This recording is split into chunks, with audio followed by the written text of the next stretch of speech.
how to adjust the color temperature of this AOC monitor U2477PWQ.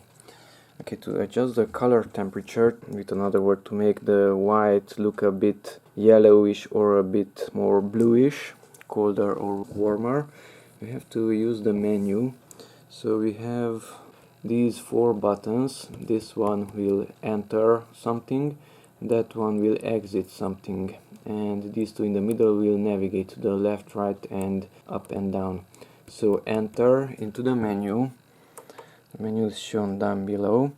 Okay, and let's go here to color setup. Go to the right.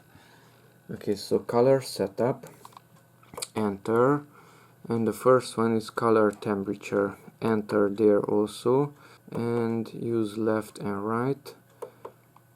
Now it's cool. Now it's on sRGB. User is the whitest.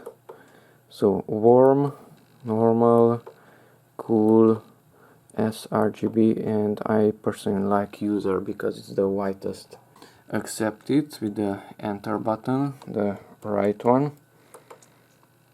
No, it kept it. So if the menu disappears, then you have to extend that delay also. So exit from here. Okay, and the color temperature was adjusted.